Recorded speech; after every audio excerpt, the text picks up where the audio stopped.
ජීව විද්‍යාව කරමු. ජීව විද්‍යාව අපි අද මේ සෙෂන් එකේදී පෝෂි මට්ටම් ගැන ඉගෙන ගමු. 173 පෝෂි මට්ටම්.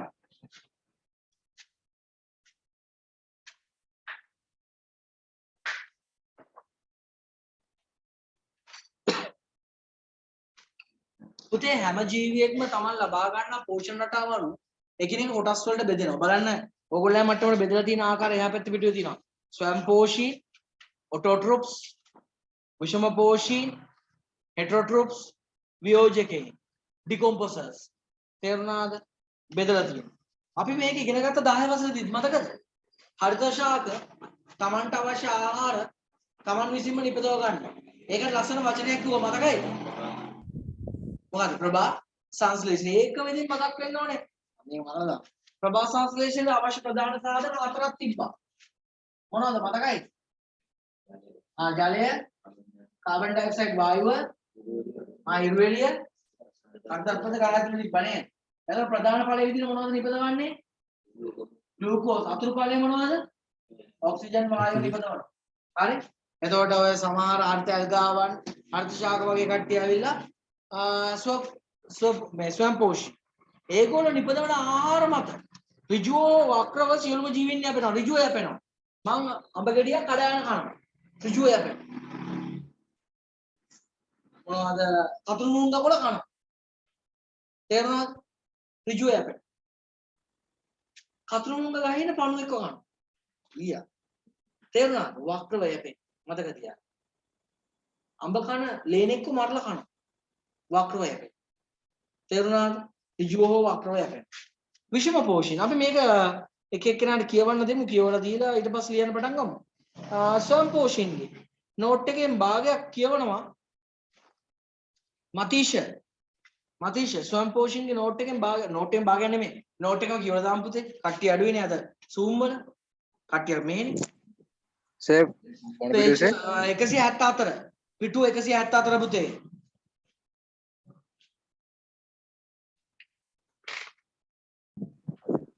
තමාට අවශ්‍ය ආහාර තමා විසින් නිපදවා ගැනීමේ හැකියාව නැති වෙනත් ජීවීන් විසින් නිපදවන ආහාර මත යැපෙන සතුන් මීට අයත් වේ.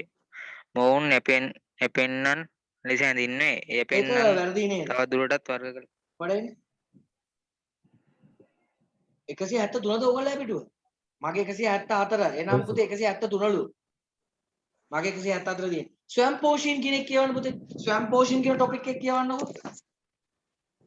සරල කාබනික සංඝටක කාබනික සංයෝග බවට පත්කර පෝෂණය සපයා ගැනීමේ හැකියාව ඇති හරිත ශාක ඇල්ගී වන ජීවීන් හා ඇතැම් බැක්ටීරියා විශේෂ මෙම ස්වයංපෝෂී ගණයට අයත් වේ.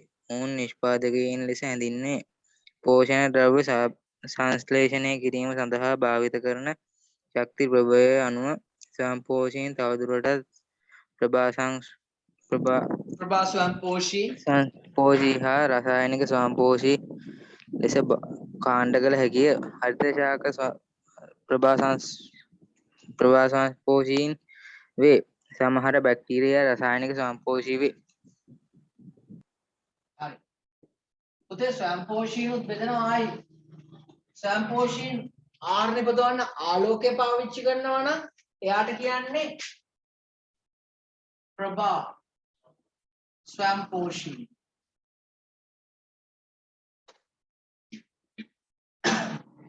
රසායනික ද්‍රව්‍ය පාවිච්චි කරනවා නම් එයාට කියන්නේ රසායනික ස්වයං පෝෂී කියන්නේ. කැසාවට අදෙන්නමත් වෙන්න හොඳ නෑ. මම අද දවලු ස්ප්‍රයිට් එකක් දෙන්න. සටන අත්තරින්න හොඳ නෑ. ස්වයං පෝෂී. හරි. ඔය තියෙන්නේ. තේරුණා? ප්‍රභා කියලා කියන්නේ සමාන වචනයනේ ආලෝකයට. ඔයගොල්ලෝ මට දන්න සිංහල වලනේ ආලෝකෙන්න කියන්නේ. හරි. එතකොට අපි පොඩ ලියලා ඉන්නවද මොකද කරන්නේ? නැත්නම් ඔක්කොම ටික කතා කරලා ඉන්නවද? ඊට පස්සේ අත ගන්නක ලියන්න බෑ කියද්ද ඊට පස්සේ. ලියලින්. කියලින්. හරි. අපි දෙමු කාටද අපේ කවිඳු මහත්මයා ඉන්නේ. කවිඳු විෂම පෝෂින්ගේ නෝට් එක කියන්න පුතේ. තමාට කවිඳු ඉන්න සර්. තමාට අවශ්‍ය තමාට අවශ්‍ය ආහාර තමා විසින්ම නිපදවා ගැනීමේ හැකියාවක් නැති වෙනත් ජීවීන් විසින් නිපදවන ආහාර මත යැපෙන සතුන් මීට අයත් වේ. මොවුන් යැපෙන්නන් පාරිභෝජකයන් ලෙස හැඳින්වේ. consumers යැපෙන්නන් තවදුරටත් වර්ග කර හැකිය. බලන්නකෝ වර්ග පොඩෙන් හරි වර්ග කරලා තියෙනවා. ඒ වර්ග කරලා තියෙන ටික කියන්න පුතේ රුවිඳු ඒ වර්ග කරලා තියෙන ටික කියන්න පුතේ 1 2 3 ප්‍රාථමික යැපෙන්න මොවුන් ශාක භක්ෂකයින් වන අතර නිෂ්පාදකින් මත යැපේ. ද්විතීක යැපෙන්න මොවුන් මාංශ භක්ෂකයින් වේ. සර්ව භක්ෂකයින්ද විය හැකිය. ප්‍රාථමික යැපෙන්නන් ආහාරයට ගනී. තෘතීක තෘතීක යැපෙන්න ප්‍රයිටරි මොවුන් මාංශ භක්ෂකයින් වේ. ඔව් එතකොට පුතේ යැපෙන අයත් අපිට බෙදන්න පුළුවන් ප්‍රාථමික යැපෙන්න. හරි ප්‍රයිමරි කන්සියුමර්ස්ලා. ඒගොල්ලෝ අනිවාර්යෙන් යැපෙන්නේ හරිත ශාකයක් හෝ ශාක කොටසක් මත යැපෙන්නේ. ඒ යැපෙන්නේ ඒගොල්ලෝ ශාක භක්ෂකයි. හරි ඊළඟට ආහාර දාම වල ඊළඟට වගේ ඉන්න කට්ටිය එක්කෝ මාංශ එක්කෝ මේගොල්ලෝ තනිකර ශාක ද්‍රව්‍ය මත යැපෙන්නේ. එහෙම නැත්නම් ඒගොල්ලෝ සර්වභක්ෂක ලක්ෂණ පෙන්වනවා. මාංශ භක්ෂක ලක්ෂණක් තියෙනවා. සර්වභක්ෂක කියන්නේ දෙකම ගන්න අයනේ. ඒගොල්ලෝ ද්විතීක යැපෙන්නන් ගණයට තමයි වැටෙන්නේ. ඒගොල්ලෝ ප්‍රාථමික යැපෙන්නන්වත් කනවා. තේරුණාද? ප්‍රාථමික යැපෙන්නන්වත් කනවා. ඊළඟට ඉන්න කට්ටිය තෘතීක යැපෙන්න. තව එහාට ගිහිලානේ ආහාර දාමේ. ඒගොල්ලෝ ඉතින් මස්ම තමයි කන්නේ. මස්ම ඊට්ස් තමයි. තේරුණාද? ඒගොල්ලෝ ගොඩක් වෙලාවට මොක්කුද වෙන්නේ? මාංශ භක්ෂක තමයි මොන මාංශ භක්ෂකයෝ? විලෝපිකයෝ කියලා කියන්නේ. මෙයි විලෝපිකයෝ කියන්නේ ප්‍රෙඩේටර්ස්ලා. අන්සතුන් මරා ආහාරයට ගන්න ටැක්ටික්ස් ආධාරයෙන් වියෝජකයෝ ගැනත් එනම් කියලා මින් වියෝජකයෝ කොටස කියවන්නේ කවුද දන්නවද පුතේ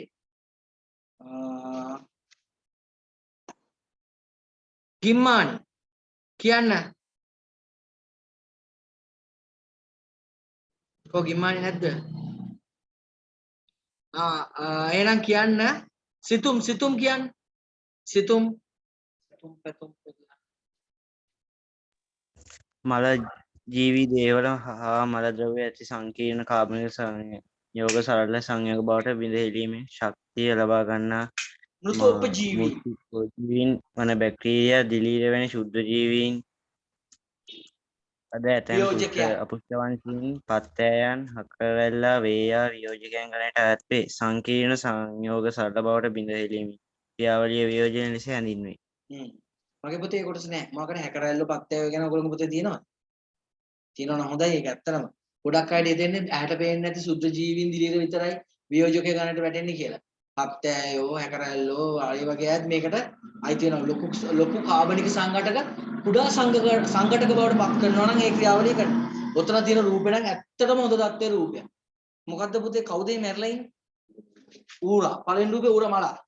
දෙවෙනි රූපේ ඌරා මොකද පුතේ කකුල් උස්සගෙන ඉන්නේ? මාව බේර ගන්න කියලාද කියන අත් කකුල් උස්සගෙන ඉන්නේ ඇයි? ඉදිමිලා ගල් වෙලා වගේ ගතියක් නේද තියෙන්නේ? ඈ ඊළඟ එකේදී ඌරගේ මොනවද කුණු වෙලා ගිහිලා තියෙන්නේ? මස් කොටස කුණු වෙලා ගිහිලා තියෙනවා බලන්න වටේ තනකොළ කහ පාට වෙලා ගිහිලා නේ. ඇයි ඒ? ඇසිඩික් ෆෝමේෂන් එකක්. ආම්ලික ස්වභාවයක් අට ගන්න. ඊළඟට හැමයි මොනවද ඉතුරුලා තියෙන්නේ? ඇටකටුයි තියෙන්නේ මස් ඔක්කොම ඉවරයි.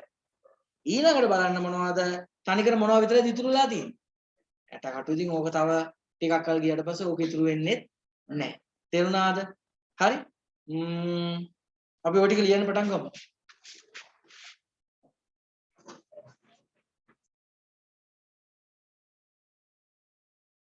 ලියමු. මෙහෙම ලියමු. අනුමාත්‍රිකාව ආහාර දාම ආහාර ජාල දිනේ දාන්න ඉස්සෙල්ලා. දිනේ දාන්න. ඔව් අනිත්‍යලු මෙනෙහි කරන්නේ. අනිත්‍ය මෙනෙහි කරමුකෝ පොට්ටිය චෙක් කරාම ඉන්න. අනිත්‍ය මටත් අනිත්‍ය මෙනෙහි වුණා. සමහර අකුරු කියවන්න ගියාම මට අර මේට්‍රික්ස් එකේ වගේ නිකන් නොපෙනෙන ලෝකෙකුත් නොපෙනෙන මානයක් පේන්න පටන් ගත්තා පුතේ. භූමික පස්සපැත්තවල වගේ අකුරු.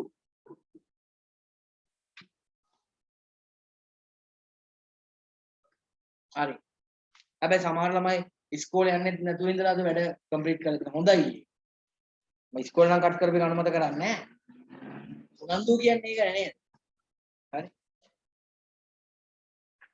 ලෑස්තිද? අනුමාත්‍රකාව ලිව්වද පෝෂී මට්ටම් කියලා? ලියමු. ස්වභාවික පරිසරය තුල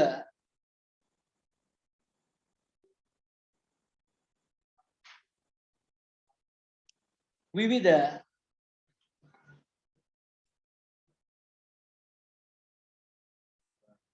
පරිසරය තුල විවිධ සංවිධානාත්මක මට්ටම් පවතී.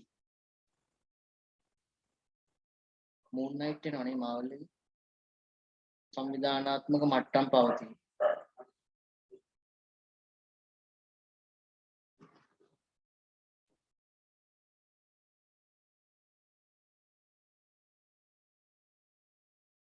එලෙසම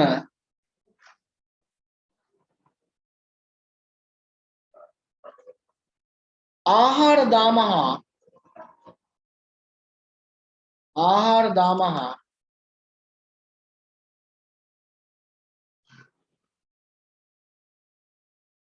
ආහාර ජාල වලද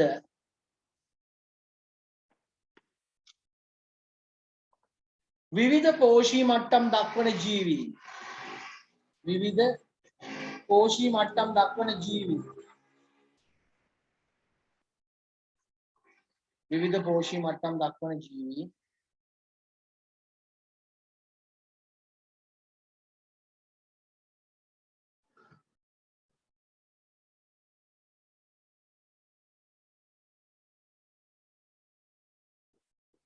පුරුක් ලෙසට දැකගත හැක.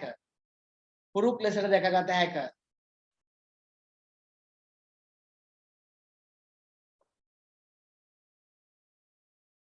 සියලුම ජීවීන්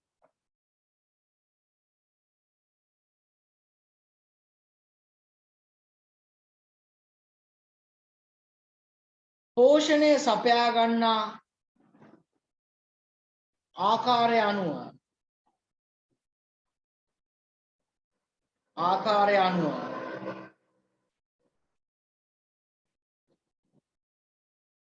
ඔවුන් ප්‍රධාන කොටස් තුනකට බෙදා දැක්විය හැක. ඔවුන් ප්‍රධාන කොටස් තුනකට බෙදා දැක්විය හැක.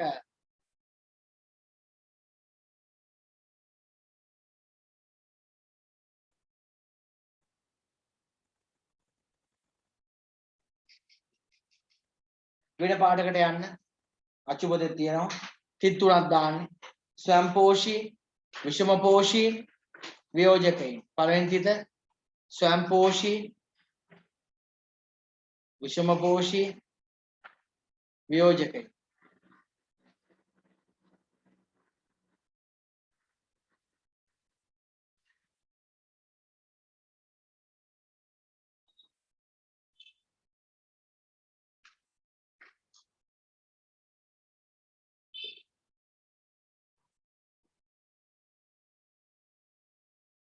අපි රෝමිලක්කම් දාලා ලියමු. රෝමිලක්කම් 1 ස්වයංපෝෂී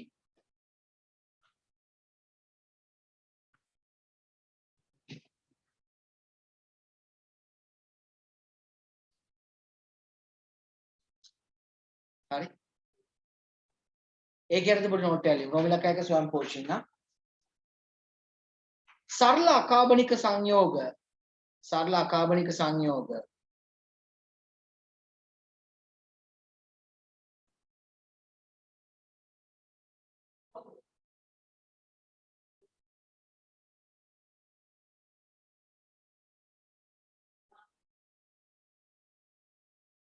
කාබනික සංයෝග බවට පත් කරමින්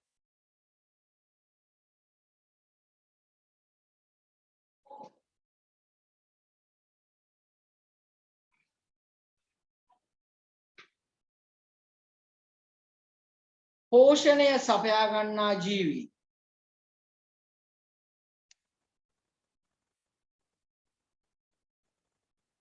ස්වයංපෝෂීන් ලෙස හැඳින්වේ. පෝෂණය සපයා ගන්නා ජීවී ස්වයංපෝෂීන් ලෙස හැඳින්වේ.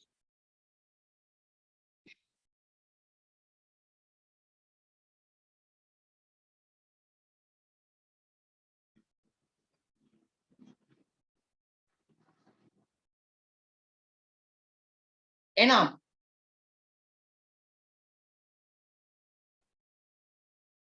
තමන්ට අවශ්‍ය ආහාර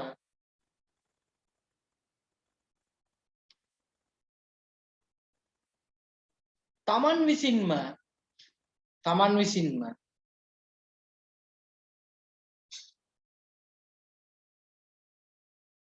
නිපදවා ගැනීම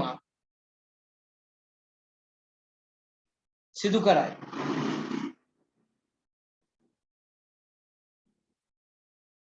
පොදුවේ මොවුන්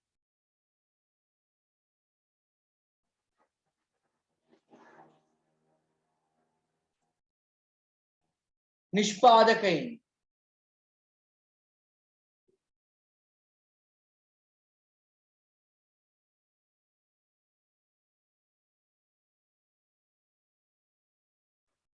ලෙස හැඳින්වේ.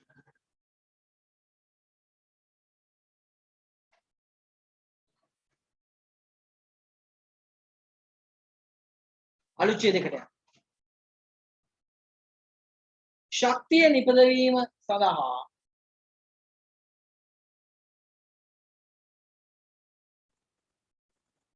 භාවිතා කරන ප්‍රභවය අනුව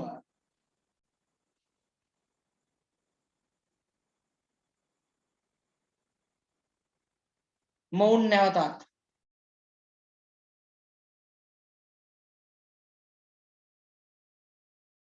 කාණ්ඩ දෙකකට බෙදා දැක්විය හැක.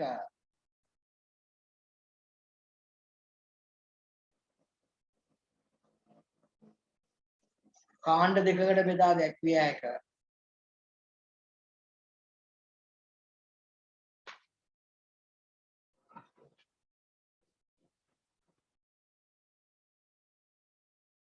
වෙන පාඩකට යන් තිතක් දාමු. පළවෙනි තිත. ප්‍රභා ස්වයංපෝෂී. ඒ කියන්නේ පොඩි නෝට් එකක් ලියන. ප්‍රභා ස්වයංපෝෂී.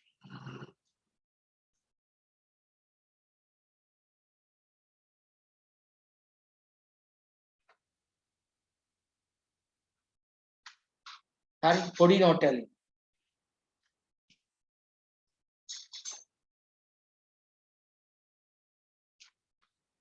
මෙහිදී ආහාර නිපදවීමේ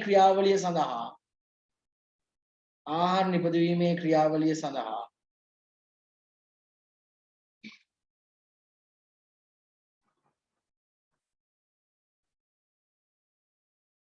ආලෝකය භාවිතා කරන ජීවීන්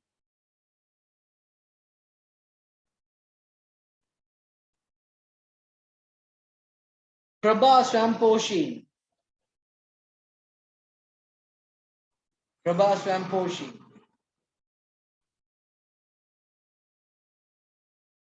ලෙස හැඳින්වේ.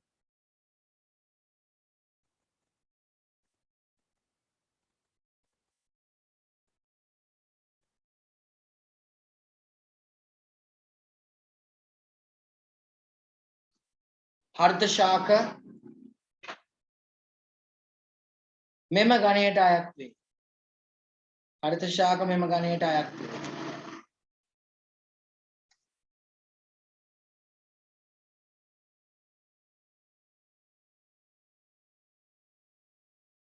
ඊළඟ තිත. රසායනික ස්වයංපෝෂී.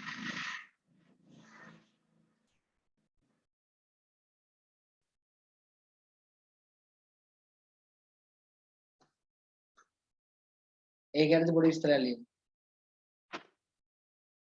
ආහාර නිපදවීම සඳහා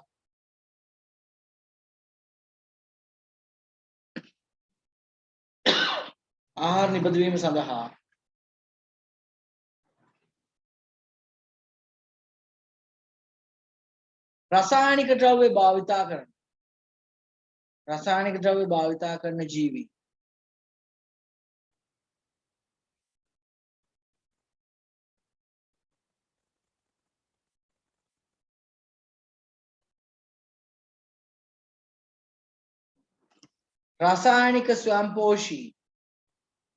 රසායනික ස්වයංපෝෂී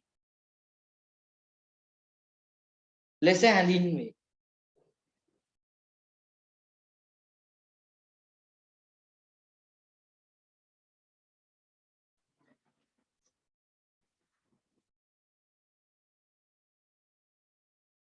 ඇතැම් බැක්ටීරියා වර්ග මෙයට අයත් වේ. ඇතැම් බැක්ටීරියා වර්ග මෙයට අයත් වේ.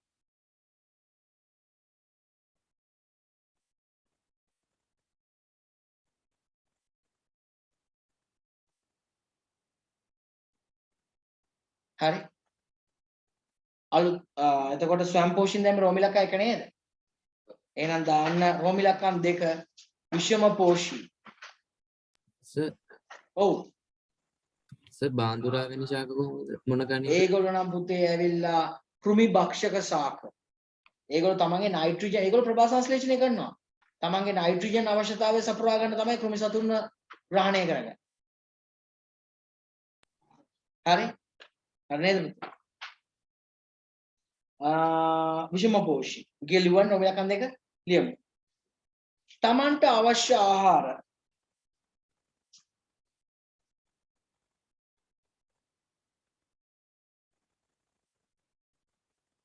තමා විසින් නිපදව ගැනීමේ හැකියාව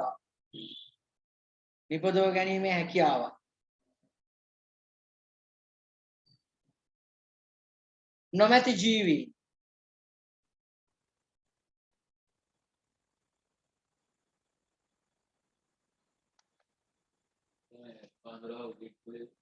නෑ ඒක පිටුලේ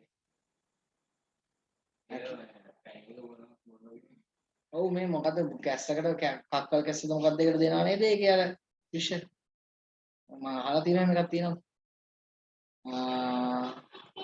මොකද කිව්වේ තමා විසින් නිපදවා ගැනීම හැකියාව නැමැති ජීවි නේ විෂම පෝෂීන් ලෙස හැඳින්වේ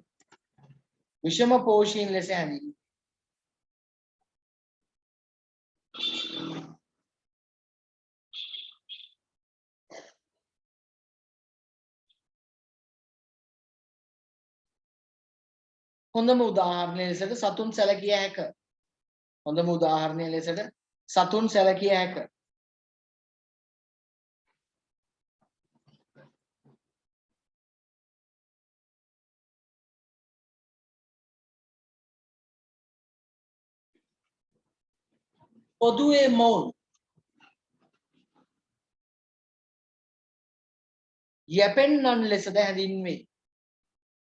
පොදුවේ මොවුන් යැපෙන්නන් ලෙසද හැඳින්වේ.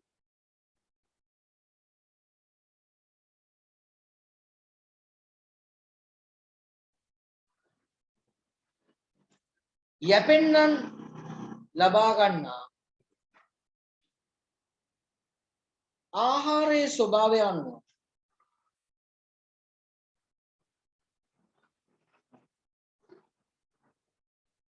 ඔවුන් ප්‍රධාන කොටස්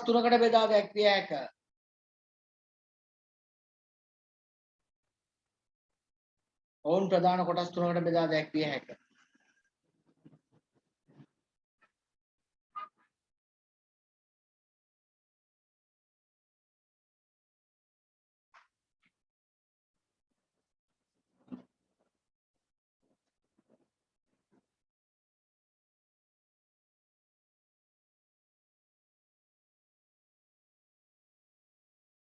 වෙන පාටකට තිද්දදා ලියන්නේ. පළවෙනි තිත ප්‍රාථමික යැපෙන්න.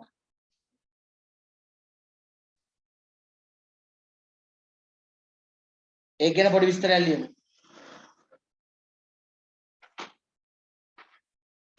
මොවුන් ශාක භක්ෂකයන් වන අතර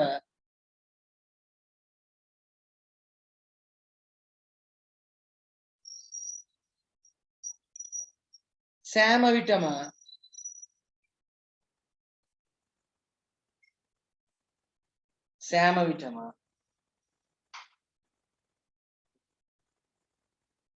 නිෂ්පාදකයන් මත යැපේ.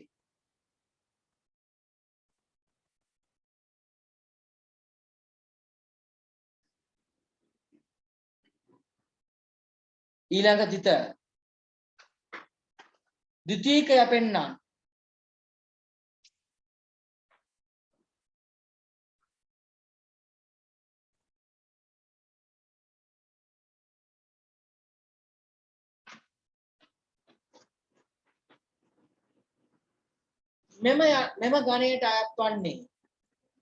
මෙම ගණයට අයත් වන්නේ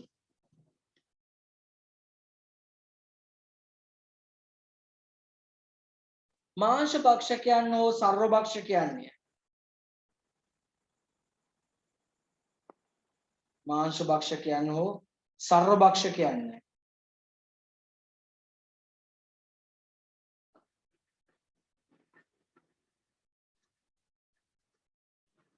මොවුන් බොහෝ විට ප්‍රාථමික යැපෙන්නන් මත යැපේ.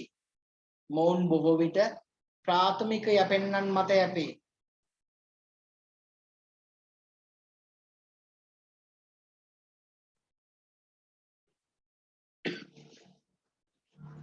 ඊළඟ තිත තෘතීක යැපෙන්නන්. තෘතීක යැපෙන්නන්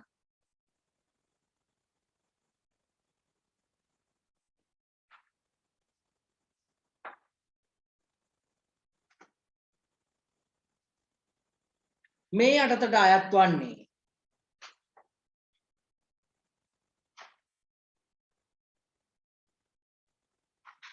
විලෝපීය මාංශ භක්ෂකයන්ය. විලෝපීය මාංශ භක්ෂකයන්ය.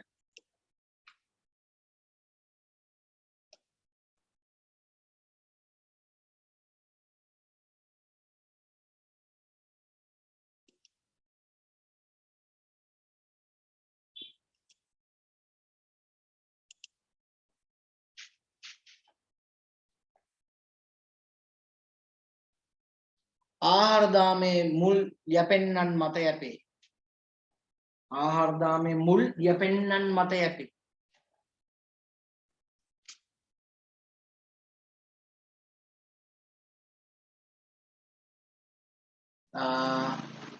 රොමිලකන් තුන වියෝජකයින්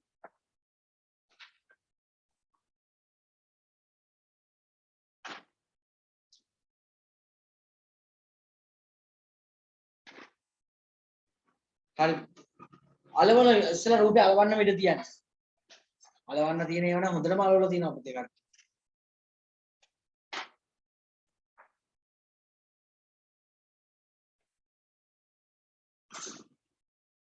මල ශාක හා සත්ව ජීවී දේහවල පවතින. මල ශාක හා සත්ව ජීවී දේහවල පවතින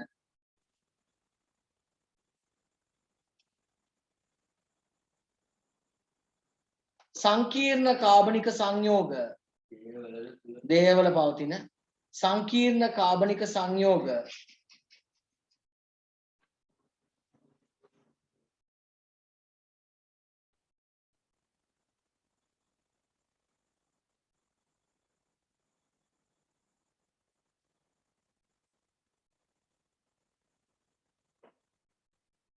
සරල සංයෝග බවට බිඳ හෙළීමෙන්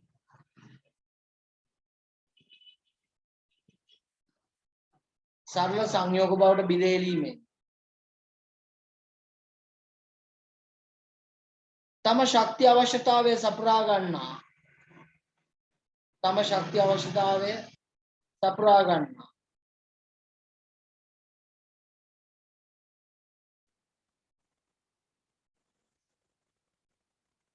ජීවීන්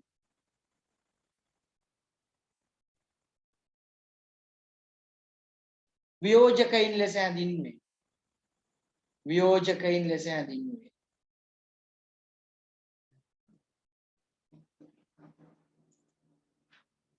වියෝජකයින් ලෙස හැඳින්වේ.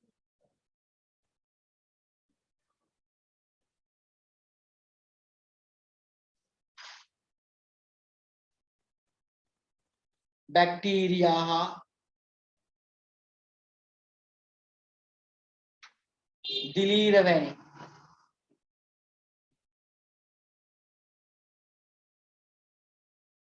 මෘතෝපජීවීන්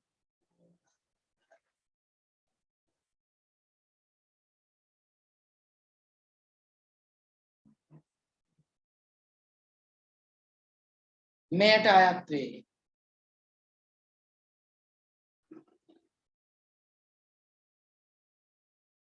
මෙයට අයත් වේ. ගැඩවිලන් පත්තෑයන්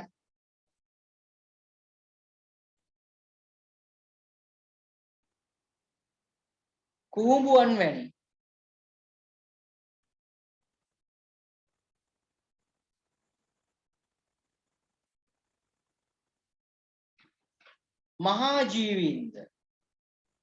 මහා ජීවීන්ද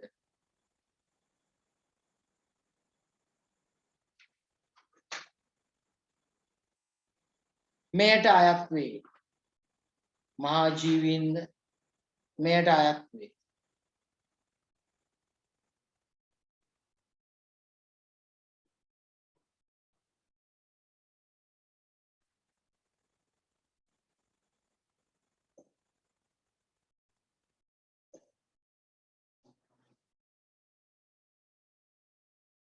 හරි.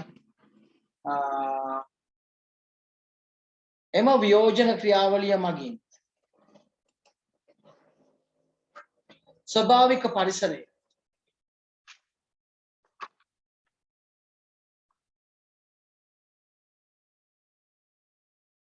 යථා තත්ත්වයකට පත්වීමක් සිදු වේ.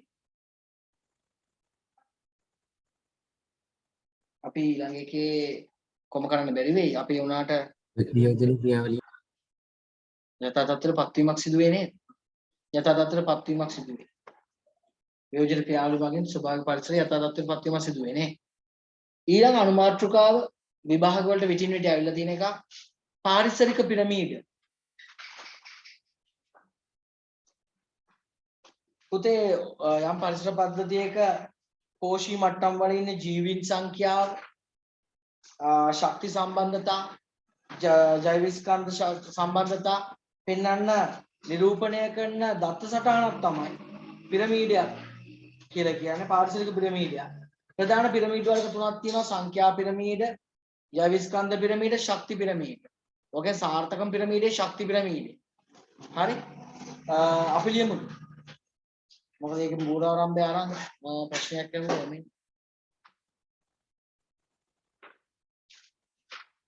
අපිව වියෝජනය වෙන කොපමණ කාලයක අයියෝ පණුව ගන්නවා දවස් කීපයක් යද්දි. හැබැයි ඇටසැකිල්ල නම් එහෙම එකපාරට විනාශ වෙලා යන්නේ. තේරුණාද? ඒක නම් ගොඩාක් කල් ගත වෙනවා. හරි ලියමු. යම් පරිසර පද්ධතියක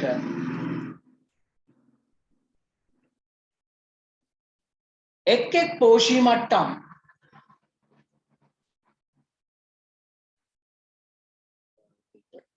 එක් පෝෂී මට්ටම් මුල ගැන මතක නැහැ. එක් පෝෂී මට්ටම් සංඛ්‍යාත්මකව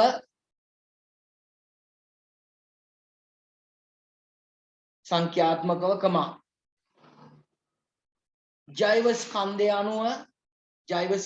අනුව හා ශක්ති සම්බන්ධතා අනුව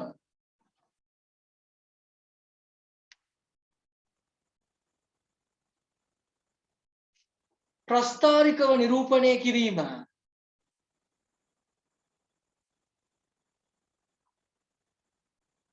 පාරිසරික පිරමීඩ ලෙස හැඳින්වේ.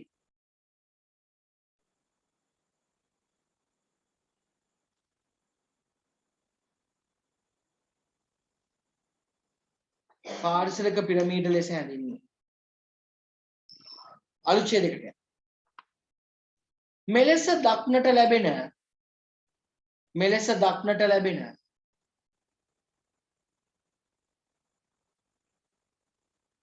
පිරමීඩ වර්ග තුනකි.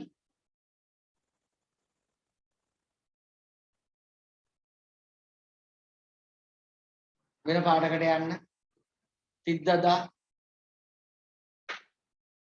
පළවෙනි තිත සංඛ්‍යා පිරමීඩ,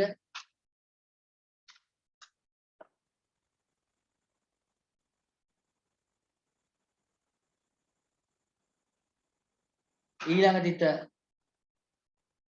ජෛව ස්කන්ධ පිරමීඩ, ඊළඟ තිත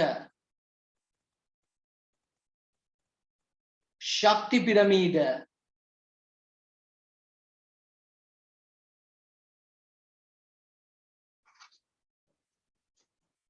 ශක්ති පිරමීඩ. කොහොමද?